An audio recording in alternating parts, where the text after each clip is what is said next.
Welcome, Chiefs Kingdom, to another edition of the Auto Structure Podcast on Arrowhead Pride Podcast Network.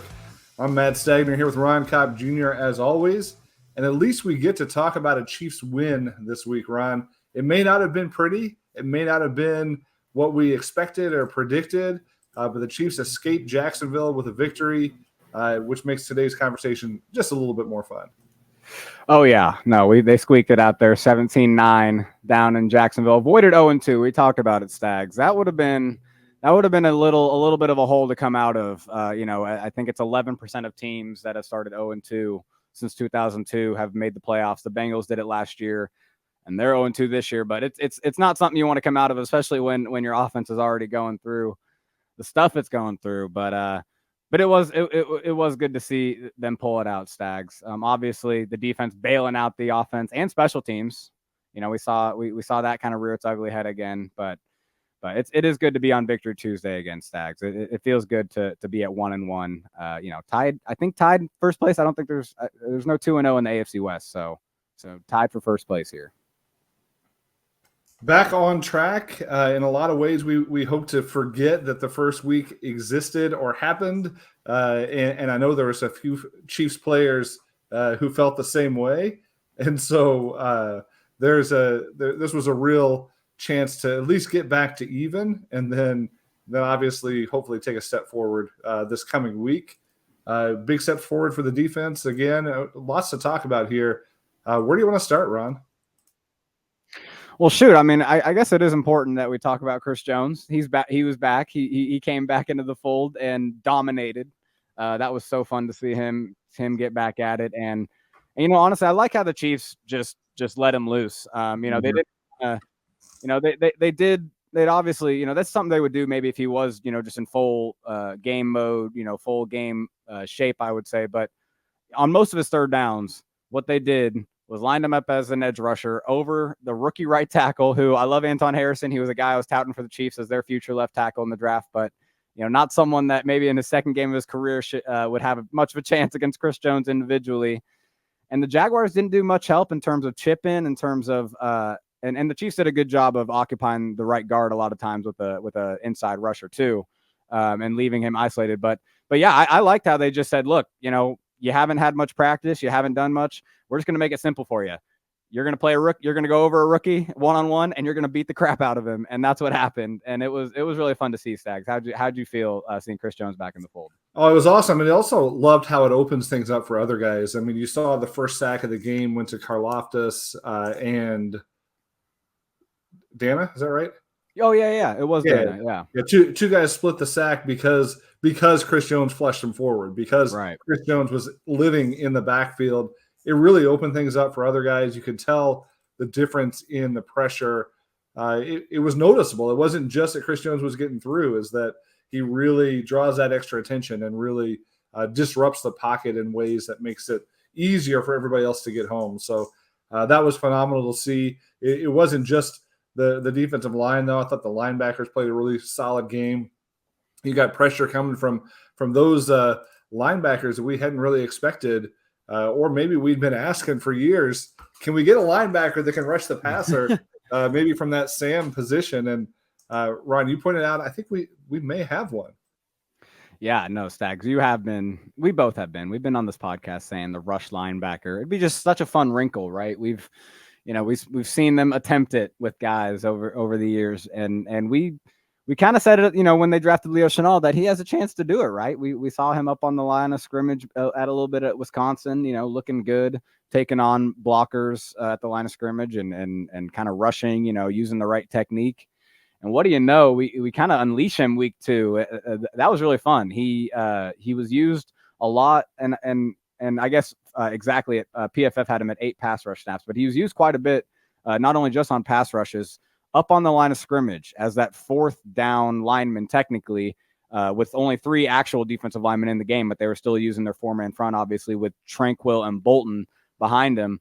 And Chenal was great in the run game. He had athleticism to get to the sideline, but also be stout, holding up on the edge. But also, man, I tweeted it out. So go check it out if you haven't seen it. He just looks natural as a pass rusher.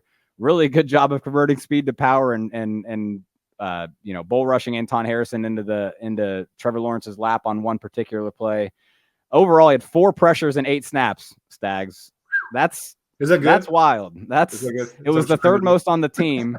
And for example, Karlaftis had 5 pressures and 40 snaps, and I think we all think he had a pretty good game. So, Stags, I don't know how just overall this linebacker group with Tranquil playing more, because the run defense was good. I think it's exciting. This entire defensive front, like the front 7, just in general, is just fun. You saw 2 of the top guys get banged up in this game. Both of them were able to come back. But when Bolton goes down, when Gay goes down, you start to worry, like, oh, what are they going to do? Luckily, neither injury was serious, but this just shows the depth of this group, that they didn't miss a beat with Tranquil in there. He got more snaps than the first week.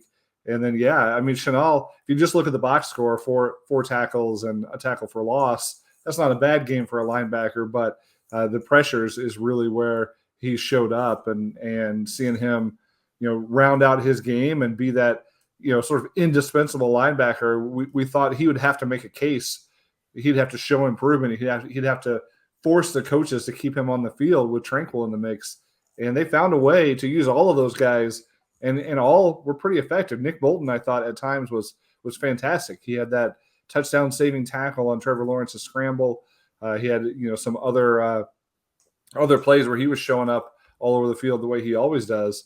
This is a deep, 4 deep linebacker group like we haven't seen in a long time.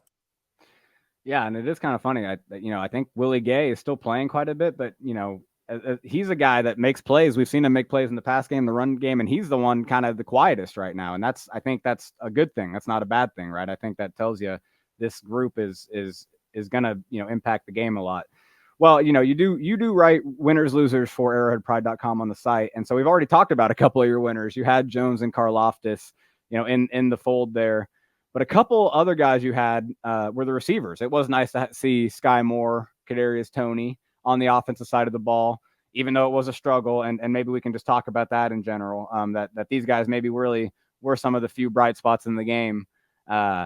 It was good to see them bounce back both. Toney had that one drive where they got him the ball, and he made 3 really huge plays converting first downs. And then Sky obviously got the touchdown, got his first career regular season touchdown on a back shoulder fade.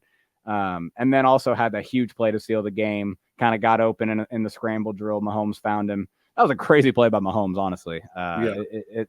For him to kind of, float it up there as quickly as he did with a rusher coming on. I don't know who else on your winners list or were you liking, and how'd you feel about the receivers?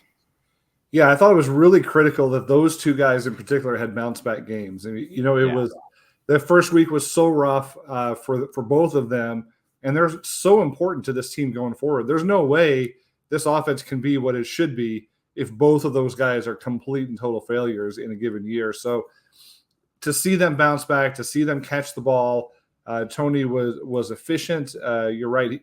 He caught all 5 of his targets this week, 35 yards total. So not a huge performance statistically, but to lead the team in receptions and to be that efficient, I thought was a huge step in the right direction. He still showed some of the skill set that makes him unique, which is why you want him out there.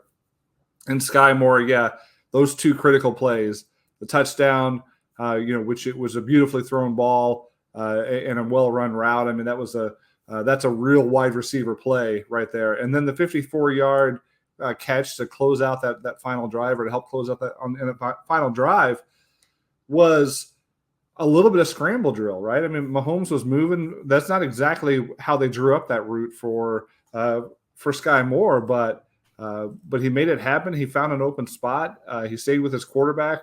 I think those are great signs for his development, because the spacing was better. They caught the ball. They converted when they needed to. I mean, those are all things that you want to see. The offense started off very, very slow, but towards the end of the game, you could see they started to get a little bit of a rhythm. The game ended up 17-9, but it very easily could have been 24-9. They were set up to score on that last drive if they wanted to. They kneeled on it instead. So, this is a team that struggled dramatically in the first half and then still put up essentially 24 points or close to it in the second half. That's what you need to see from this group. Hopefully, it's the second half trend will continue going forward. Well, I'm glad you mentioned kind of like the change from first to second half, because I think one thing was super noticeable, and I actually wrote about it for the site. It's already up. Go check it out. It was the run game, and you had Isaiah Pacheco as a winner too. The run game came alive, and it was not because the players all of a sudden, flipped a switch mentally, or all of a sudden, the running backs became better. No, it was because the coaching staff finally utilized them in the ways they needed to be used. It was so nice to see them, go under center, first play of the second half, first play of the third quarter, under center, counter run. Tooney's pulling, you're down blocking. Noah Gray sets the edge super well. Strong block by him. Tooney kicks out the cornerback, and boom, you got Pacheco going for 31 yards. We had not seen a gap run like that all year. I don't think they might have ran one, and I think Tooney or someone got tripped up on their one attempt at running one in week 1. They just are so vanilla in their run game, and it's why it hasn't been effective. Boom, what do you know? As soon as they run and they execute a counter run, a gap run, where guys are just all they're focused on doing is kicking someone's butt, and then one guy's pulling, and they have the guards to do it. Right, here's another play from the second half. One back power. Trey Smith is pulling, leading Pacheco into the hole. Great job by Trey Smith finding the linebacker and powerfully latching onto him, and he sets the edge for a 10-plus yard run. It's just this offensive line clearly, and this is where maybe I need to hand up and say I could be wrong about something. This offensive line still is better at the gap run stuff than zones. I thought maybe with these new offensive tackles, with their upgrading athleticism overall, they might be better at the outside zone stuff, and maybe they execute more on those. But Donovan Smith does not have that same strong inside shoulder as Orlando Brown does, and gets a lot of penetration on the backside of those zone runs when they try to run to the right. But they also can't run to the left because he's not very strong at the point of attack either, and setting that edge. You need someone to really take force of that defensive end on the front of that zone run and take control and let the play happen. And he's not necessarily doing that either, like Brown could. And so I hand up. And Taylor, he just has his struggles overall, unfortunately, as a run blocker. His pass protection has been excellent so far for the most part. We'll get to that. But again, I think this team needs to understand that their best, utilizing their offensive line is pulling them, down runs, ISO, downhill runs, pulling guys like Gray and Blake Bell, because they're going to have him on the field anyway. You might as well use him blocking and pulling and being a fullback. All that to say, Stags, is it was encouraging to see the run game in the second half kind of turn a page maybe. That 31-yard run by Pacheco might have been the play of the game. I mean, it really felt like a turning point. And, he was pumped up from there forward. The way he finished the game with that big first down at the end, pumping his fist, nearly knocked out the ref on his way back out of the pile. His fire, his enthusiasm, I love that about Pacheco. You want to see that shine, and I don't think any of these backs, and really, frankly, the receivers either, but I don't think any of these guys really get going until they get some decent volume and get some decent rhythm in the game. So you can't just give Pacheco 4 carries and hope that you have a running game and give 4 to Clyde and 4 to Jarek and whatever. I think you've got to really focus on it, make it a thing, make some volume in there, and get balance. We did have this question about the run game from Paul Arrowhead. What the biggest question is Matt Nagy and Andy's resistance to running the ball. Why do you think that is? Do you think it's a Nagy thing? Do you think it's an Andy Reid thing? What's stopping this team from being more balanced? Man, I'm glad you brought that up, because I think this is an interesting point, Stags, that I'm curious your thoughts on too. And maybe we've talked about this, but I'm not saying that Nagy needs to be blamed. This is more of an EB might be missed a little bit take. This isn't about Nagy right now. This is about this team maybe lacking a discipline in the practice, on the practice field, in the film room, but also in the middle of a game, that I think EB brought, and hey, shout out EB. He's doing a great job in Washington. They had that crazy comeback in Denver this week. There is something to the fact that, and maybe this will be about Nagy, what I'm about to say here. Nagy is a little bit more just a cheerleader. When you listen to him talk about Mahomes and talk about, how he's developed, because he was here when he first got drafted, then he went away. And I think he kind of saw him from afar and was and oohed and awed and got to admire him. But he's back and he's the coach. But man, he does talk about Mahomes almost like a fangirl talks about, like a pop star. It's I don't want to say it's a negative, but there could be something about lacking discipline, overall in that aspect. And then, I'll make the point that, the run game could be lacking the fact that EB could be in their ears saying, look, we got to run the ball. Mahomes isn't feeling good. Mahomes isn't confident in his receivers right now. Let's get under center. Like, no one knows for sure if that's an EB thing, but I imagine it is. He's a NFL running back, former NFL running back. So yeah, Stags. I think there is something to EB being a little missed so far in the first 2 weeks. Yeah, it's entirely possible, and they really don't have anybody with a strong running game background as a coach right now. Like their running backs coach is a former wide receiver, right? Yeah. And I mean, Greg Lewis, yeah. They went from having, 2 legit running back coaches a couple of years back with Dylan and EB. And now they really have none. So there could be some nuance that's being missed there in addition to the motivation. So I think that's something to watch going forward. This team doesn't have to run the ball, but they sure are better when they do it.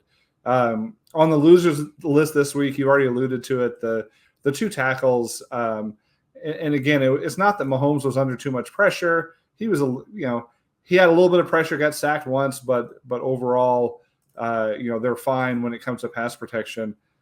This week it was the penalties. Jawan Taylor in the first week was the talk of the NFL in the broadcast, fairly or unfairly, about how he lines up and how he gets off the ball. I tend to think for the most part it's unfair. He pushes the limits, but I think he's been doing it for a long time, and it's been perfectly fine up until now.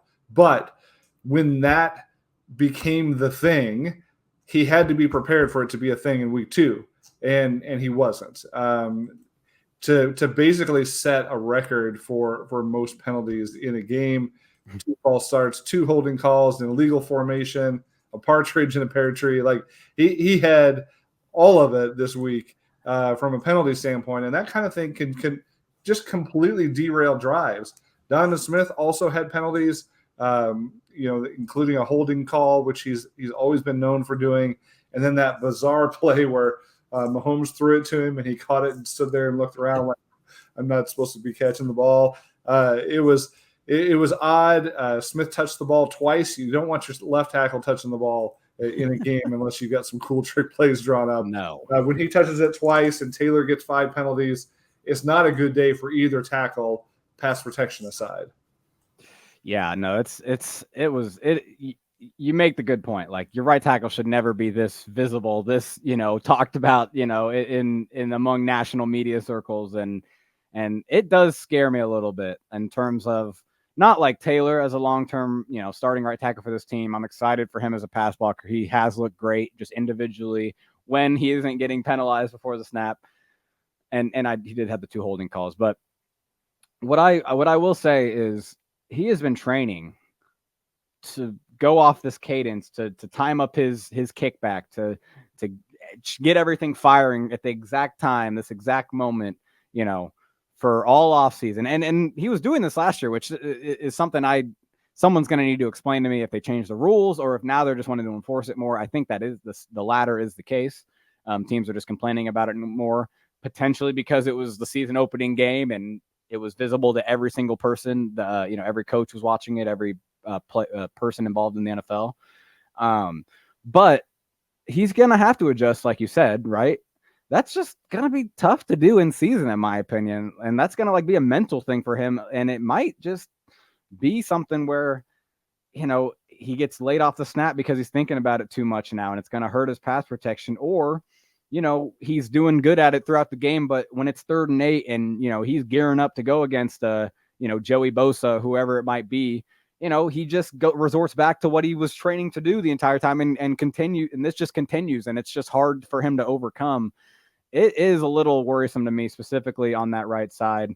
Smith, yeah, the holding thing was something in Tampa for sure. But just like Brown had his faults, Smith will. And I think I do like, I think I'll take Smith's faults over what Brown brought still, just because I think Smith is going to be better against the speed rush and give Mahomes a better backside overall in the pocket. Fair enough. Well, read the rest of the winners and losers on arrowheadpride.com every game day or the morning after, depending on my schedule, more so than the team schedule. But let's see if we were winners or losers last week when we were previewing the Jacksonville game. Do you think we were right in the way that we approached that game, or did we miss some things? Yeah, so we kind of made a few points looking into Jacksonville. The one being that their pass offense is very talented, right, Stags? And that I was maybe worried about how this defense would hold up. And that's where we've already talked about the front playing so well. Shout out the pass coverage. We need to give credit to the defensive backfield specifically, and even the linebackers in a sense in coverage too. But specifically, I would say the corners just playing an absolutely great game against, Calvin Ridley, who, him and Lawrence had 7 catches, 91 yards, and a touchdown in the first half of week 1. Ridley only had 2 catches and 32 yards for the entire game here in week 2, with Snead primarily shadowing him. Yeah, Snead did give up a few penalties, right? Move the chain. So those count as catches. You might want to throw those in there. It is kind of, a box score stat to only say he gave up 2 catches, 32 yards. But at the same time, to not give up touchdowns in the red zone like we saw, very tight coverage from McDuffie and Snead closing out back of the end zone throws, sideline throws.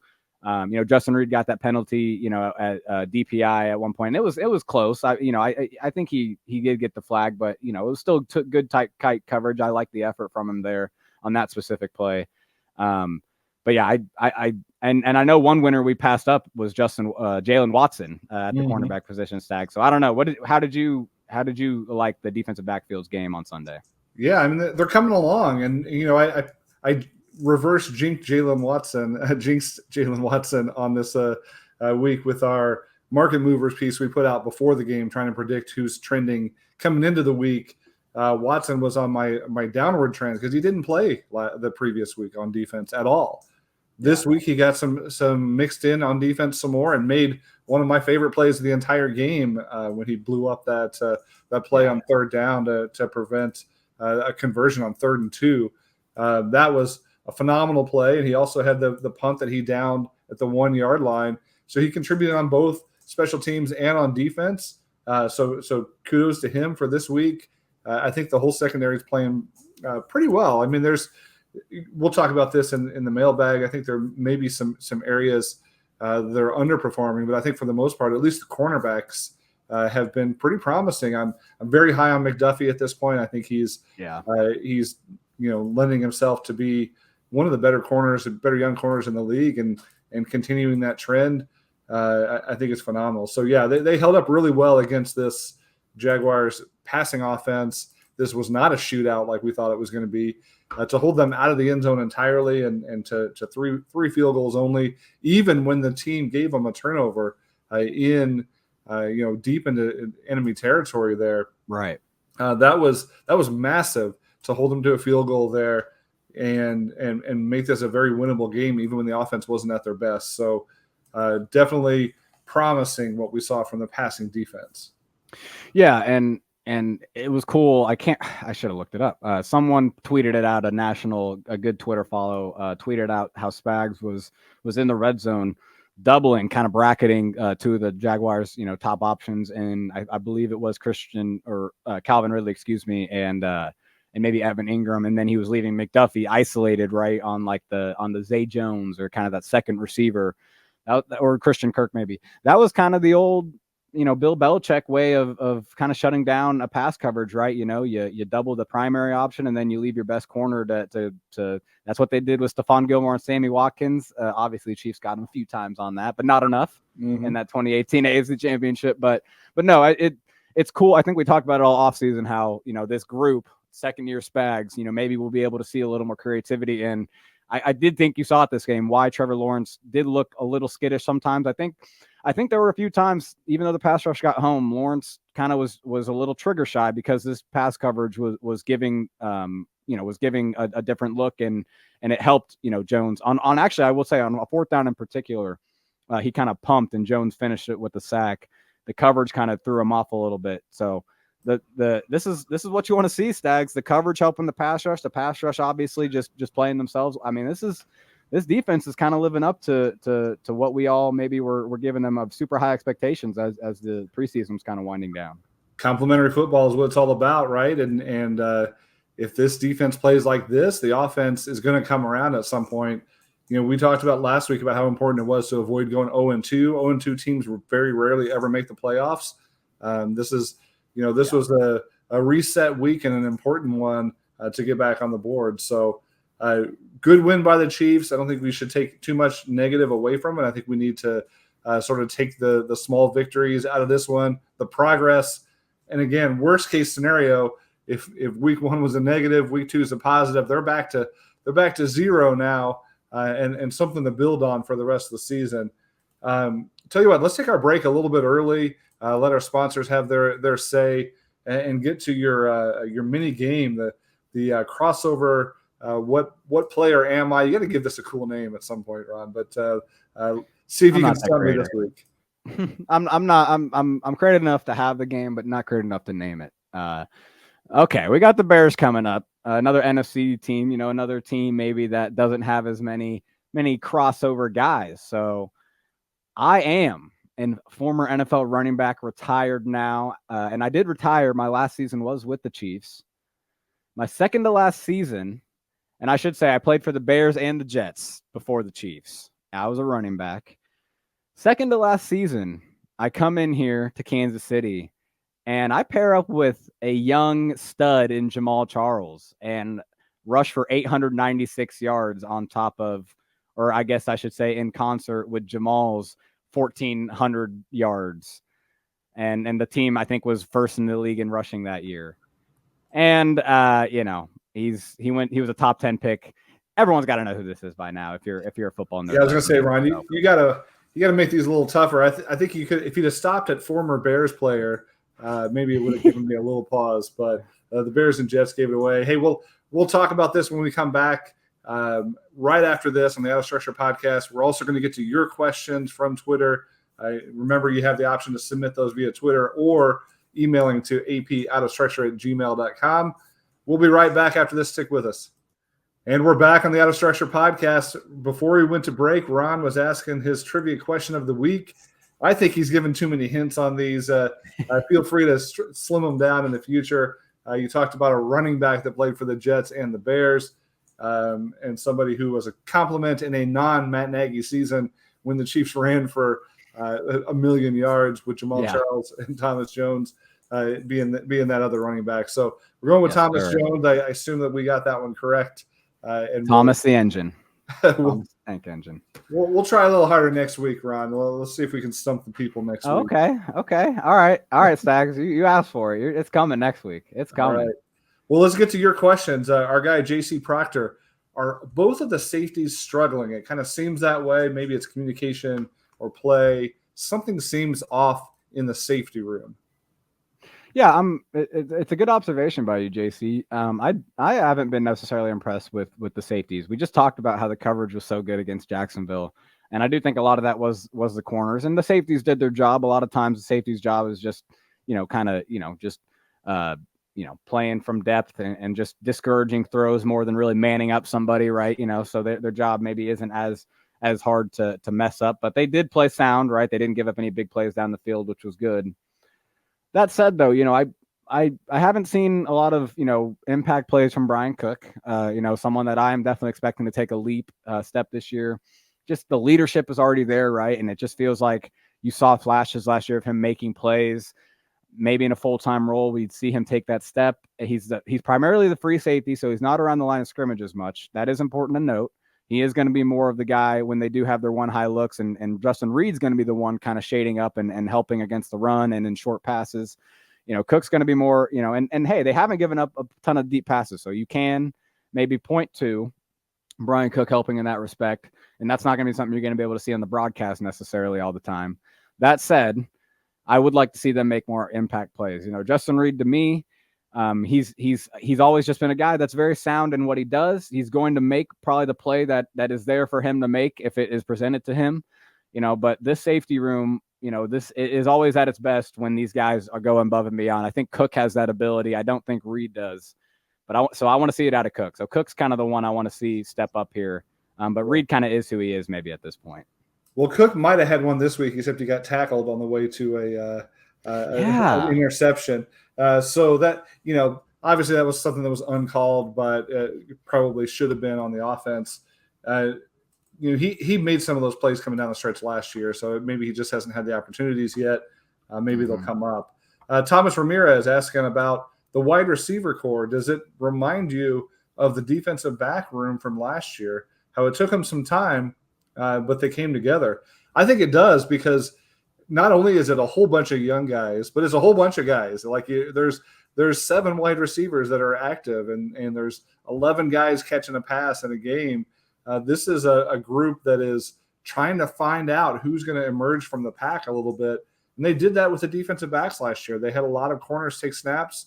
Joshua Williams, Jalen Watson still competing to this day to figure out who's the next guy up in the cornerback room. I think you're seeing that in the wide receiver group. I think the Chiefs are letting them compete and see who comes out of the pack and who develops.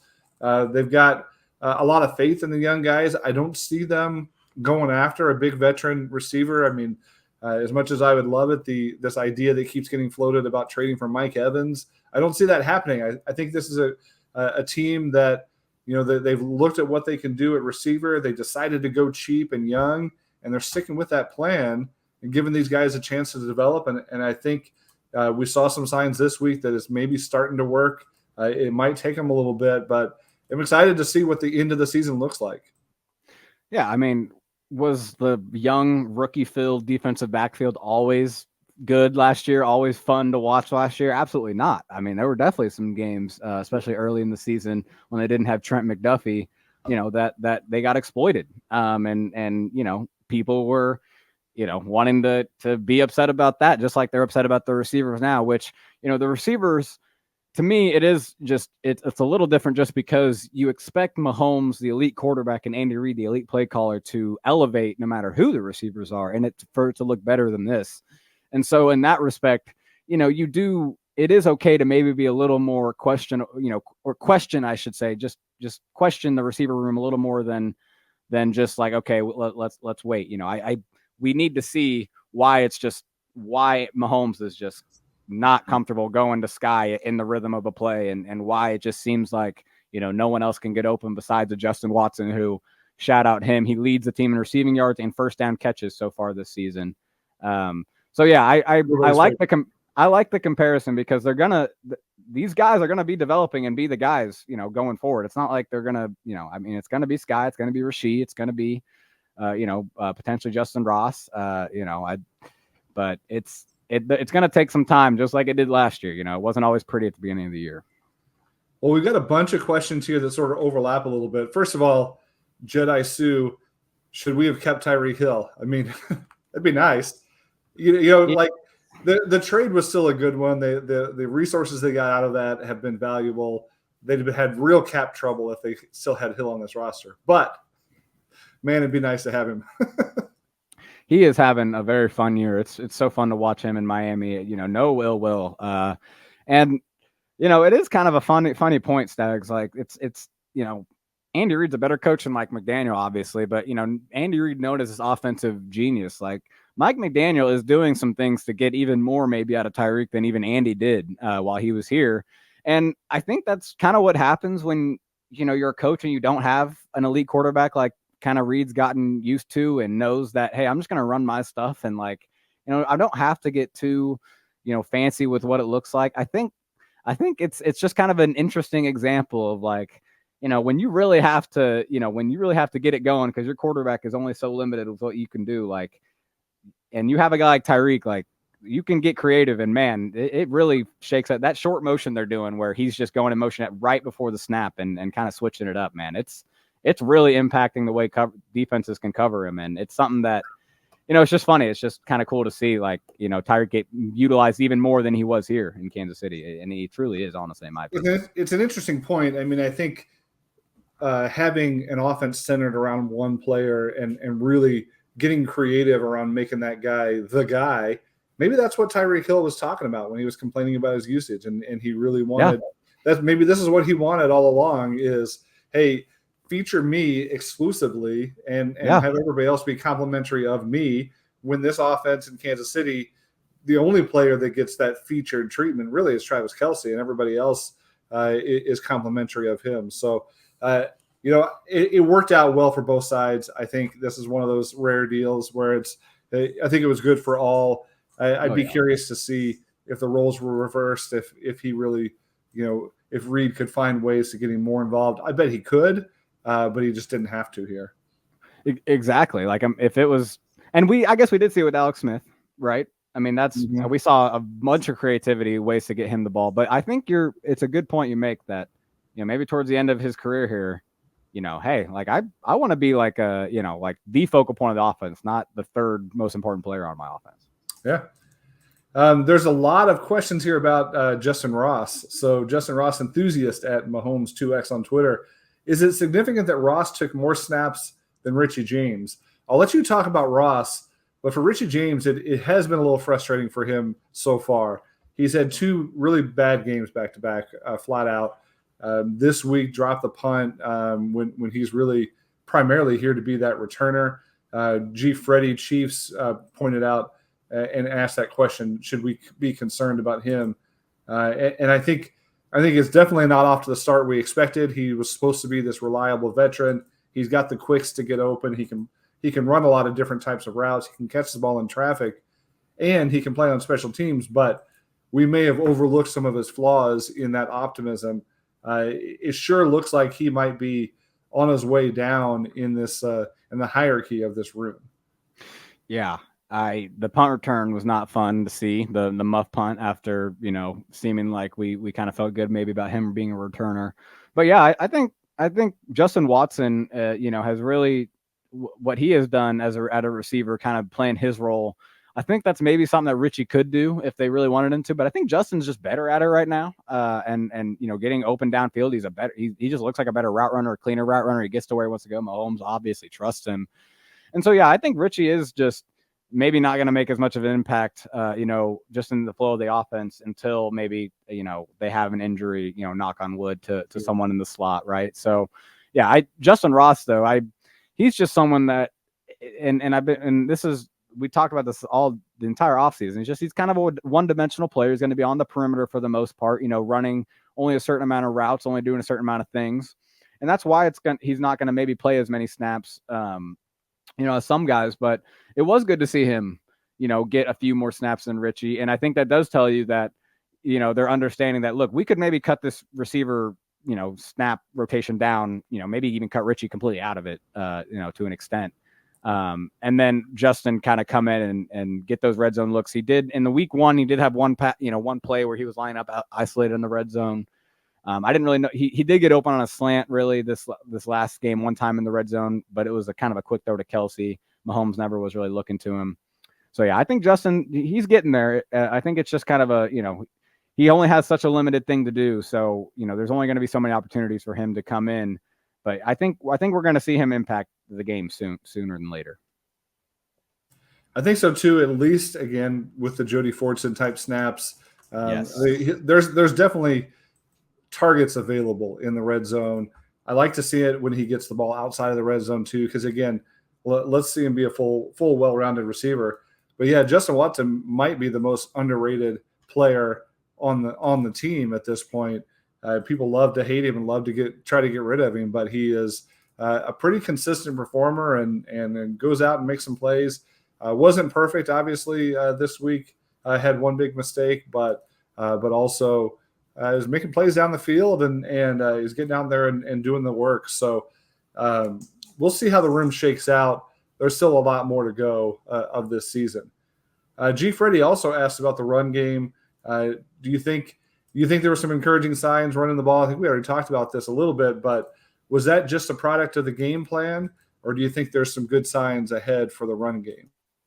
Yeah, no, I think there is good signs ahead, hopefully. And that's the thing, just because they showed that willingness to use more gap runs, power runs, counter runs in this week, in the second half of this game, doesn't mean they're gonna, just look like that every game. And it's gonna drive me crazy. You guys will hear me complain about it if they do just resort back to, we're just gonna run shotgun outside zone as our only run play and never care about, making the running back, in a good position, putting Pacheco down. No, they may go back to that, but it was good to see them at least like have the ability, to just flip to that all of a sudden in a game like they did. It really was. I mean, they truly, Pacheco had 11 carries for 66 yards in the second half. He had 1 carry for 4 yards in the first half.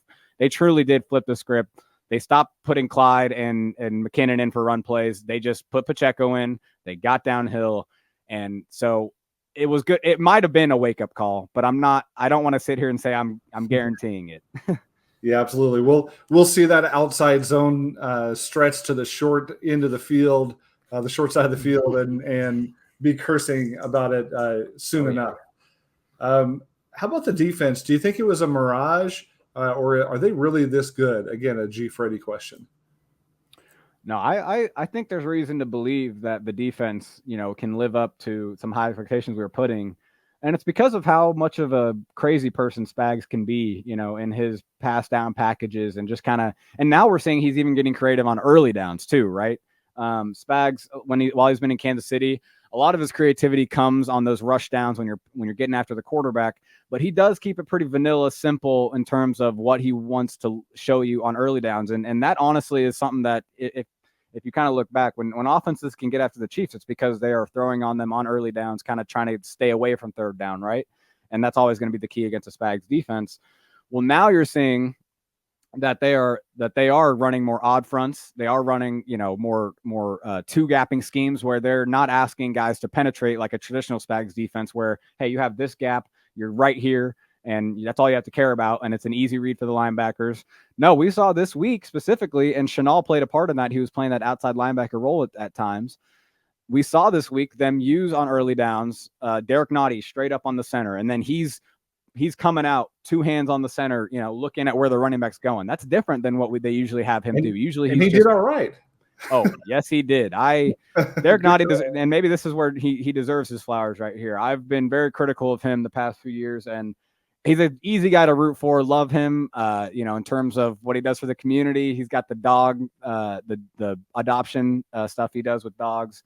And so I love to see that he is playing well because I think, and that's what he did at Florida State, honestly, to go all the way back, is he was more of a true nose tackle. And the Chiefs drafted him with Sutton here in the 3-4 scheme. So it made sense that kind of he was drafted to be more of that true nose tackle rather than an A-gap double team, absorber.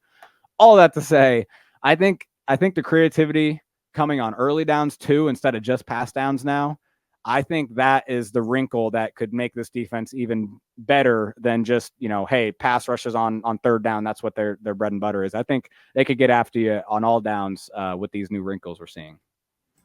Absolutely. And leads right into Thomas Ramirez's question about George Karlaftis. Is he getting better every game? Looks like he can be a defensive end 1B or a high end 2. And I think this is the key about Karlaftis is last year, again, I branded myself as the guy who didn't want the Chiefs to draft him and thought that he was a pretty limited player. My big thing there was managing expectations. Don't draft George Karlaftis and think he's going to be Von Miller. He's not that kind of player, right? He's not going to be, a 15 sack a year, speed rusher, flashy type player. But for what he is and what he does, he's doing it very well, and he is getting better. It looks like he got a little quicker in the offseason. He's more decisive. He's moving a little bit more fluidly, if that's a word. He's definitely showed some improvement, whether it's Tamba Ali or Joe Cullen or somebody else's influence. I like the progress he's made. Keep your expectations realistic. Yeah, defensive end 1B or defensive end 2 is a great spot for him. He can be around that 8 to 10 sacks, it looks like, going forward with the right crowd around him. Now, if he's the guy, if you don't have Chris Jones on this team and he is the man, I don't think he gets there. but as a complementary player, I think he can just like that first sack of this week that I talked about. Yep. Chris Jones is chasing guys around the backfield. Karlaftis is going to be there to clean those guys up. He's the garbage man. He's basically anybody who's ever played basketball with me. He's basically me in the lane in basketball, picking up rebounds and putbacks and blocking shots. Like he's that complimentary player that with the right defense, he's going to keep getting better, and it looks like he's on track. Yeah, absolutely. He got that other sack too later in the game. It was actually on like a first down, I believe, a play action pass. He just broke through the line and chased Lawrence down, trying to get away from him. Definitely something that, you mentioned, don't expect him to be Von Miller. If you're not going to have the freaky Von Miller bend that we all want our pass rushers to have, and we all, just like that's the A1 thing that you want your pass rusher to have. If you're not going to have that, you want to be as efficient in every single movement as possible in terms of being fast off the ball, being, quick to react to where the quarterback's moving and kind of, shedding the block the other way or setting up your moves. Karlaftis is super efficient in all of his movements. And it really does show. I mean, that first sack you mentioned, he does this all so quickly. He occupies the right guard, and then he goes onto the center to kind of rush because he needed to occupy the right guard to get Chris Jones isolated, right? He does that, and then he goes to the center real quick to beat him. He sees Lawrence try to step up the other way than he was kind of positioned, chucks the center to the side, and cleans. Like it was like just and go watch it. It was just such a clean boom, boom, boom. Three things he does right away, and he earns the sack. Again, yeah, I think you mentioned kind of the work with Tom Bahali. But I think, him working with Bobby Stroop as well, the Chiefs trainer, definitely someone that kind of maybe taught him some athleticism stuff, some bending around, and he's showing it right now, Stags. Absolutely. I love it. I love the improvement there. I love that this is a young team, with Mahomes on board and now with his restructured contract. We didn't talk about that yet, but you probably saw the news that Chiefs agreed to a restructured deal with Patrick Mahomes. This is going to give him a record amount of money over the next 3-4 years, and then they'll have a chance to redo it one more time. That flexibility of having the best quarterback in the game, somebody who's on pace to maybe be the best quarterback in the history of the game, and being able to surround them with young, talented players that are only going to get better, it's going to keep this window open longer. It's going to make this a fun team to watch. This is what makes it an actual potential dynasty. It's not Mahomes and Kelsey, it's Mahomes plus all of the young talent, both on offense and on defense. So that's exciting. It's a great time to be a Chiefs fan. Probably maybe the best time ever to be a Chiefs fan in a lot of ways. Oh yeah, we know we're lucky. We know we're lucky, Stags. We're living in the golden days for sure. We'll tell you what, you guys are lucky as well. I'm going to let Ron close this one out. Ron's going to give us a little preview of the Bears game coming up this week. I'm going to step away. You all are in good hands, but we will talk next week. Thanks for sticking with us on the Out of Structure podcast. Ron, they're all yours. All right, fellas. Monologue time. No, I do appreciate everyone listening, enjoying me and Stag's conversation about the Chiefs. It's been an interesting start to the year, right, guys? I mean, 1-1. Definitely kind of had them at 1-1, to be honest with you, looking at the schedule when it first came out. Figured maybe Jacksonville would be a good spot for them to lose after, coming out of a high in Detroit or against Detroit in that banner game. So, let's just relax. Kelsey's getting healthy. He's back. Jones looks, like he's full go, and he'll just get more and more in the mix and completely in the game. He only played 50% of the snaps, I'm pretty sure, on Sunday. And we got the Bears coming in a week 3 into Arrowhead, kind of get back into the, the regular schedule, right? No short week or no long week, no disrupted week. Sunday at 3:30, Bears coming in looking like maybe the worst team in the NFL. I actually think I had them as the worst team in my last power rankings because, to have an athletic quarterback like Justin Fields and what he has shown in the NFL to this point, being one of the most dynamic runners we've seen at the position, honestly, over the last few years. I mean, the way he moves is different, than some of the other guys that show a little bit of athleticism maybe, and to not use that because he's clearly not ready, to be a consistent attacker downfield as an NFL thrower. Missing guys open against the Buccaneers in week 2 in a game that, they lose because the offense is just completely ineffective, excuse me. It's going to be something that it's a test for the Chiefs defense, right? Where the pass rush needs to be disciplined because he is so athletic. And I do think, on the road, if the pass rush is really going to be bearing down on him, this may be the week that Chicago, after starting 0-2, says, look, all right, quit with, we know you're not ready. Let's just, if you got to take off, just do it. That's our only way of winning maybe this game, not starting 0-3. And, that can present a challenge to the pass rushers, right? If a guy like Felix, if he kind of over pursues, gets and kind of leaves his gap open for him to scramble out, because that is going to be an emphasis point for Spagnuolo this week, is telling his defensive lineman, hey, when you're rushing, you have to play within contain. You have to not, just play with your hair on fire, because that allows Justin Fields to get upfield and make plays. That said, the Chiefs pass rush, the front, is looking so good as just a 4-man front. And this coverage is playing so well against a Bears receiving group that is nothing to write home about.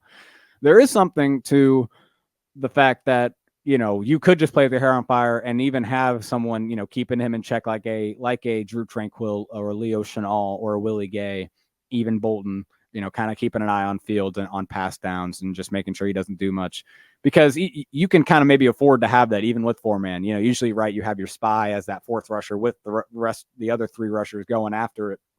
But you can kind of maybe afford to have a 5th guy kind of being the spy, because, you could go one high and Fields may not take advantage of it as much as other quarterbacks would, that you'd be fearful of kind of going too much one high and pass down looks. So all that to say is it will be an interesting test of the Chiefs defense this week. I am really curious to see if they kind of continue, because they haven't faced, the athletic quarterback like that so far. Goff and Lawrence are going to stand in the pocket. Lawrence is athletic, obviously, but he is a disciplined pocket passer, and he's not going to go away from that for the most part. On offense, though, yeah, this Bears defense hasn't necessarily, given Packers offense that's brand new, Jordan Love, brand new quarterback, and then a Buccaneers offense led by Baker Mayfield, haven't given much resistance. So, this should be a get right game for the Chiefs offense. I would really like to see the pass offense get going at home. Mahomes, let's see a receiver have a good day, right? Let's see a receiver rack up 6, 7, 8 catches, get over 100 yards. Whether it has to be Tony, because he's the easiest one to get the ball to, apparently. It could be Sky Moore, but I'm not going to put my money on it right now. It could seem like it's just balanced out again, and it could be Kelsey having the big game. But I do think this may be a game where I wouldn't mind them maybe not. We talked about the run game earlier. I maybe give them a pass this week if they want to really emphasize the pass game. Obviously, the run game opens up the pass game, and that would help. But, if they want to emphasize the pass game, if they want to really rely on it this week and try to get it going, try to get Mahomes in a rhythm, I'd love to see it. I don't think they need to come out against Chicago and run a bunch to win this game like they maybe had to against Jacksonville. Excuse me. And so, yeah, I do think the pass offense should have, a get right game, and Andy Reid should let him. I think he should try to let Mahomes loose, get some schemed open, pass plays, in the opening script, maybe, get some confidence in your receivers, Rashid, Sky Moore, get Justin Ross going maybe a little bit. And yeah, because I don't think this Bears pass rush is going to give Mahomes much of a worry in pass protection. I think the Chiefs offensive line will show up and give him a good pocket, kind of like the Detroit game. So hopefully we see better execution from the receivers, getting open, better play calling maybe too. I do think there's something to that as well. And so, yeah, I think it'll be an interesting game. I think Chicago looks very bad. They're a 13.5 point underdog coming into Arrowhead. But at the same time, always things for the Chiefs to improve. Obviously, the pass offense is going to need a get right game. The run offense is still going to need to get going. The defense still has things. Tackling could still get a little better, in my opinion. We mentioned the safeties earlier. I think they could, continue to make plays maybe. But all that to say, it's early in the season. We're encouraged by Spagnuolo, how he has got that defense looking. Imagine when Charles Omenihu gets back to really add in just another, key piece to that defensive line. When he comes back after another 4 games, it's looking up. It's looking up for the Chiefs, especially with the rest of the top of the AFC kind of maybe not looking as good to start the season either. The Bengals are 0-2. So yeah, just keep that in mind, guys. Just keep that in mind as we get going. We're learning right now. It's a learning process. We're Super Bowl contenders now. You don't hang on every game, and the team doesn't either, because they know that they're not going to be the same team as now that they will be in January, February, when it really matters. So keep that in mind. I'm going to wrap it up here, though. Thank you for listening to my monologue. I could go on forever. Always appreciate you guys. Make sure you hit me up on Twitter if you got any questions. Submit questions to the show. And we will be back next week answering your questions, talking about the Chiefs-Bears game. Stags will be back with me. Appreciate you guys watching and listening, and we will catch you next time.